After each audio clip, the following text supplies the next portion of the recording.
État d'âme, au cœur de votre santé.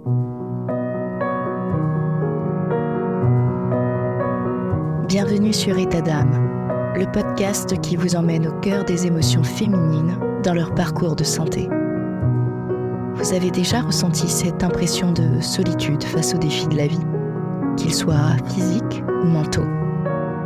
Sur État d'âme, je donne la parole à ces expériences authentiques, accompagnées d'histoires immersives et des conseils de professionnels de santé. Préparez-vous à être transporté, inspiré et informé.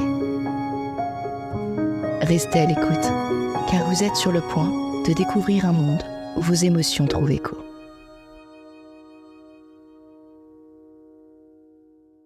Bonjour à tous et bienvenue sur État d'âme. Dans cet épisode, nous allons évoquer un sujet souvent peu discuté, la surdité chez les femmes. Notre invitée, Coralie, a eu le courage de partager son parcours, ses défis et ses succès depuis qu'elle porte des appareils auditifs. Coralie a fait face à cette réalité avec détermination. Et elle est ici pour nous parler de l'importance de donner une voix à ceux qui vivent avec une perte auditive. Restez à l'écoute pour un témoignage qui promet d'être aussi enrichissant que captivant. Excellente écoute. Lorsque j'ai découvert ma lourde perte auditive, ça a été un chamboulement pour moi. Je pense tout simplement, avec du recul maintenant, une nouvelle vie, tout simplement. D'abord, accepter le fait de porter des appareils auditifs, c'était déjà énorme. Pour ma part, tout de suite, penser au regard des autres, se dire que forcément les autres allaient m'imaginer comme une personne handicapée. Mais c'est ce que je suis, puisque lorsque j'ai eu cette perte auditive importante, eh bien, ça a entraîné tout un processus, tout un protocole aussi au niveau professionnel, une reconnaissance travailleur handicapé. Voilà, donc ça aussi, une étape à franchir. Un changement au niveau du travail, dans le sens où le poste que j'occupais ne convenait plus, n'était plus adapté, du moins à ce souci auditif que j'ai, puisque solliciter constamment les oreilles comme je le faisais n'est pas forcément à l'adéquation avec une surdité comme le mien. Donc déjà, quand on pratique, quand on a un poste qu'on occupe pendant des années et qu'on nous dit, bon ben voilà, aujourd'hui vous avez cette perte auditive, vous devez changer d'emploi, donc voir avec son employeur qu'est-ce qu'on pouvait me proposer, en sachant que forcément c'est pas toujours quelque chose qui peut être intéressant. Pour ma part, en tout cas, j'ai exercé une mission pendant 2 ans, qui m'a permise finalement de reprendre, je pense, confiance en moi. Il fallait que je passe par cette étape-là, tout simplement. Mais il est clair que oui, ça a affecté ma vie au quotidien, puisque quand on est quand même peiné par tout ce qui nous arrive, on est préoccupé, donc on est peu patient, on est plus angoissé aussi. Puisque moi j'ai eu quand même cette perte auditive conséquente, mais j'ai eu aussi ce qu'on appelle une crise de vertige, donc toujours en train de penser, de m'imaginer que ça pouvait revenir, tout simplement. Donc vivre dans l'angoisse, se rendre compte aussi que lorsqu'on va se coucher et qu'on éteint ses appareils, et puis on n'entend pas ses enfants, voilà, on n'entend pas ses enfants s'ils ont besoin de nous en pleine nuit. Donc toutes ces petites choses font qu'on est fatalement perturbé, voilà. Et ça nous affecte au quotidien. Le port de mes appareils auditifs, alors ça surprend toujours parce qu'on tout de suite, instinctivement, on regarde voir si on voit quelque chose au niveau de mes oreilles. Et la première chose qu'on me dit, c'est « mais ça se voit pas ». Alors oui, ça se voit pas, mais moi je le sais. C'est ce qu'on appelle un handicap finalement non visible. Mais c'est 2 fois plus énervant quand c'est un handicap non visible, parce que les gens ne font pas attention. Voilà, tout simplement. Et donc nous, en tout cas, on doit lutter 2 fois plus. Donc pour être entendu, c'est le cas de le dire. Après, je trouve que c'est tellement important de pouvoir sensibiliser le public concernant la surdité. Aujourd'hui, je trouve qu'on n'en parle pas assez souvent. Voilà, la surdité, on l'associe à des problèmes et à des problèmes d'âge. Voilà, quelqu'un qui n'entend pas, c'est quelqu'un qui est âgé. Mais non, pas du tout. En l'occurrence, moi, quand ça m'est arrivé, alors oui, effectivement, j'avais quand même des antécédents. J'avais cette j'entendais pas forcément très très bien, mais encore une fois, je me voilais la face. Et puis, ce qui m'est arrivé ce matin-là, cette grosse crise de vertige qui m'a fait perdre de façon conséquente l'audition. Aujourd'hui, j'en suis réduite à porter des appareils auditifs. Donc, il ne faut pas se négliger. Il faut régulièrement faire des bilans pour vérifier notre audition. Parce qu'encore une fois, on banalise trop souvent le fait de répéter. Voilà. On répète à un proche, on lui dit, alors, t'entends pas? Mais ça ne doit pas être quelque chose de banal. Il faut absolument vérifier. Pourquoi je dis vérifier? Parce que parce qu'on peut se rendre compte d'un souci à temps. On peut peut-être dans certains cas aussi opérer. Moi, je sais que mon problème à moi provient de l'oreille interne. Donc l'oreille interne, on ne sait pas faire, on ne touche pas, puisque c'est un rapport avec l'équilibre. Donc on ne touche absolument pas. Mais dans certains cas, peut-être que des interventions peuvent être réalisées. Encore une fois aussi, moi je retiendrai toujours les mots de mon ORL et de mon audioprothésiste. Le port des appareils auditifs est très important pour nous permettre d'avoir une vie normale et d'entendre les gens normalement. Mais encore une fois, ça a aussi ce rôle de booster les oreilles. Parce qu'une oreille, comme on m'avait dit l'audioprothésiste, elle est feignante. Donc le fait de lui envoyer du son, quelque part ça la booste, ça la stimule. Donc ça peut permettre aussi de stabiliser une audition et c'est pas négligeable. Donc vraiment, il faut absolument sensibiliser le public sur ce sujet-là.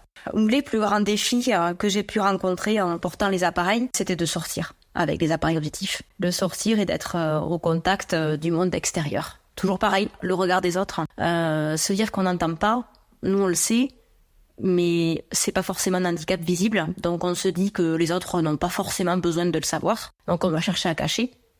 Mais sauf que premier réflexe, ça a été moi lors d'un rendez-vous médical, il y avait du monde derrière moi, j'attendais pour être prise en charge par la secrétaire du docteur, et j'arrivais pas en fait à me mettre dos à la personne qui était derrière moi.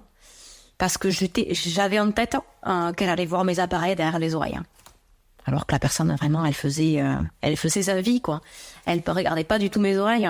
Mais moi, en tout cas, c'était ça mon obsession. Je me disais, forcément, bon, je porte des appareils. Elle va m'associer à quelqu'un un handicapé, tout simplement. J'ai un handicap. Donc ça a été le plus grand défi, moi. Ça a été de sortir dans la rue, d'être confrontée au monde extérieur.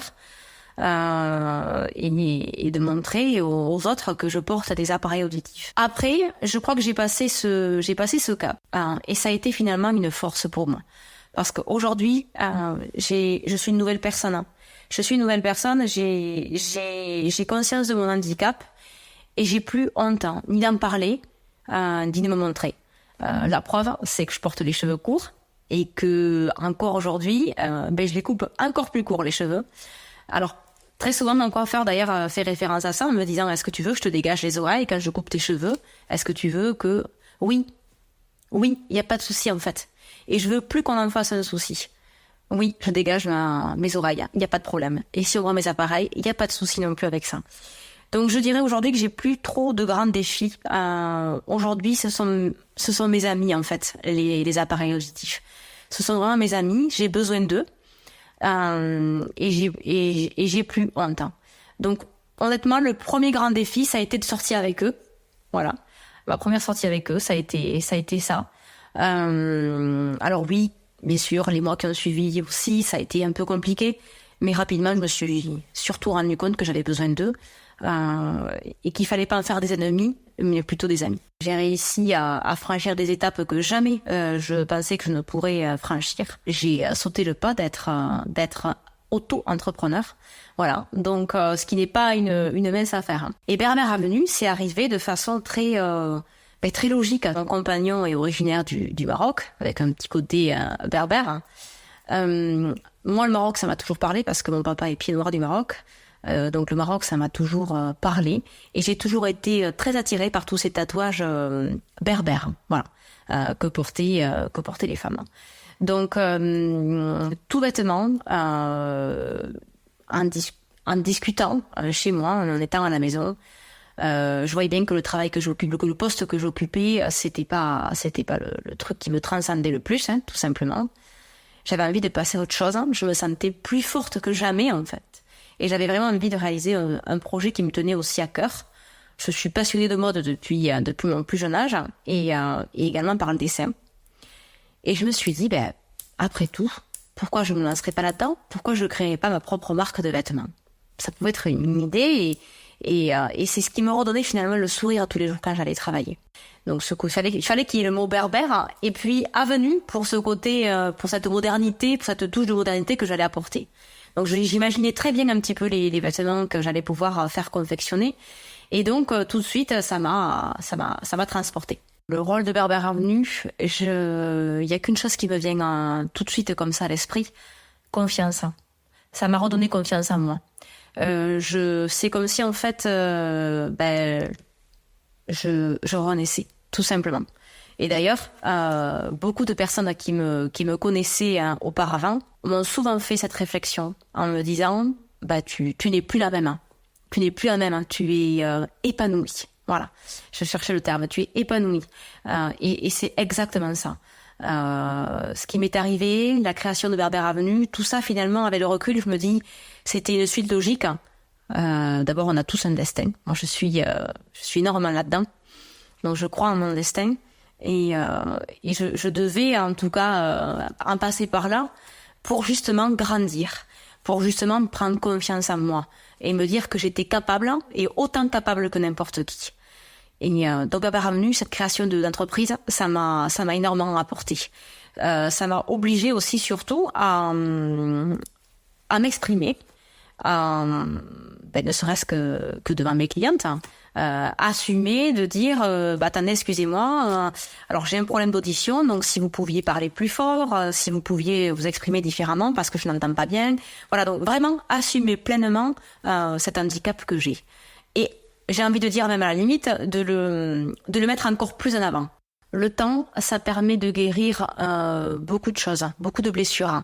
On va pas se voiler la face lorsqu'on apprend qu'on a une surdité fluctuante, comme moi, à 30 ans, que l'on doit porter des appareils auditifs. C'est une pêche qu'on prend en pleine figure. Voilà. C'est quelque chose qu'on n'a pas envie, qui nous arrive, et pourtant on n'a pas le choix. Donc, pour ma part, en tout cas, ce que je donnerais comme conseil, c'est de ne pas presser les choses. C'est de se laisser du temps. Le temps d'accepter cette situation. Se dire que c'est pas parce qu'on a cet handicap qu'on ne peut pas réaliser ses projets. Bien au contraire. Parce que avec le temps, ça sera pas une faiblesse, mais ça sera plutôt quelque chose de très positif. Et ça va permettre à ces femmes-là de prendre conscience en elles encore plus et se dire que si aujourd'hui on en est là avec cet handicap, c'est que on a quand même beaucoup de chemin encore à parcourir et qu'on n'est pas prête justement de laisser tomber beaucoup de choses. Mais dans un premier temps, c'est se laisser du temps. Merci infiniment Coralie pour ton témoignage. Merci à vous auditeurs de nous avoir écoutés. J'espère que ce témoignage avec Coralie sur la surdité chez les femmes vous permettra de mieux comprendre les défis auxquels font face de nombreuses personnes dans leur quotidien. Surtout, restez à l'écoute pour de nouveaux épisodes. Vous étiez sur État d'âme, le podcast au cœur de votre santé. Prenez soin de vous.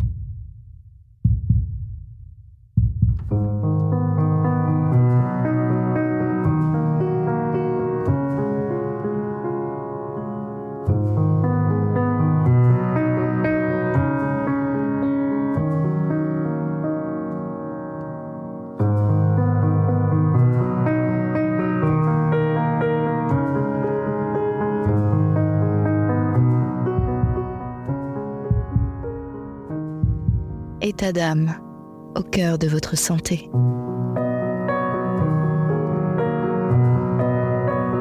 Bienvenue sur État d'âme, le podcast qui vous emmène au cœur des émotions féminines dans leur parcours de santé. Vous avez déjà ressenti cette impression de solitude face aux défis de la vie, qu'ils soient physiques ou mentaux. Sur État d'âme, je donne la parole à ces expériences authentiques, accompagnées d'histoires immersives et des conseils de professionnels de santé. Préparez-vous à être transportés, inspirés et informés. Restez à l'écoute, car vous êtes sur le point de découvrir un monde où vos émotions trouvent écho.